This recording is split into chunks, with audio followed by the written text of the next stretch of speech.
Materi pada pertemuan ini yaitu dinamika dan tantangan Pancasila sebagai dasar negara.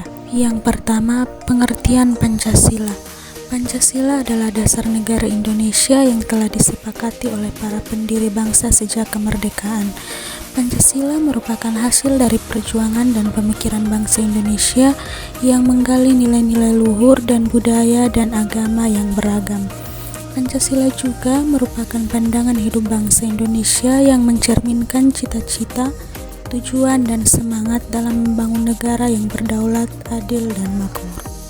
Yang berikut dinamika Pancasila sebagai dasar negara. Pancasila sebagai dasar negara memiliki sejarah dan proses perumusan yang panjang dan dinamis.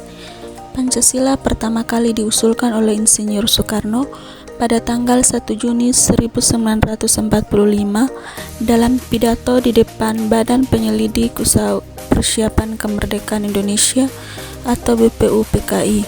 Soekarno menyampaikan 5 asas atau sila yang menjadi dasar negara Indonesia, yaitu 1. Kebangsaan Indonesia, 2. Internasionalisme atau kemanusiaan, 3. Mufakat atau demokrasi, 4. Kesejahteraan sosial, dan 5. Ketuhanan.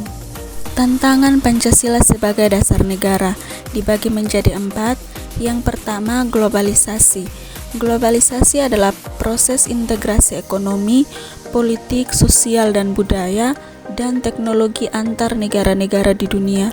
Dampak positifnya adalah Indonesia dapat memperluas pasar, meningkatkan kerjasama, memperoleh informasi. Dampak negatifnya, Indonesia dapat kehilangan identitas nasional, tergantung pada negara lain, dan terpapar oleh budaya asing. Yang kedua, intoleransi.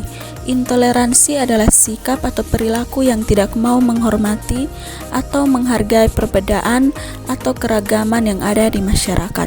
Intoleransi dapat terjadi pada bidang agama, etnis, ras, budaya, politik.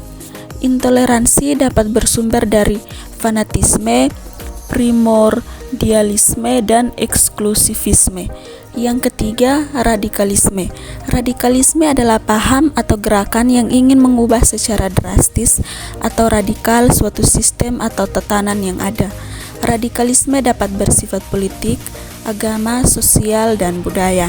Yang keempat, korupsi. Korupsi adalah tindakan melawan hukum yang dilakukan oleh pejabat publik atau pihak swasta untuk memperoleh keuntungan pribadi atau kelompok dengan cara menyalahgunakan wewenang atau jabatan. Korupsi dapat terjadi pada bidang politik, ekonomi, keuangan, pendidikan, kesehatan.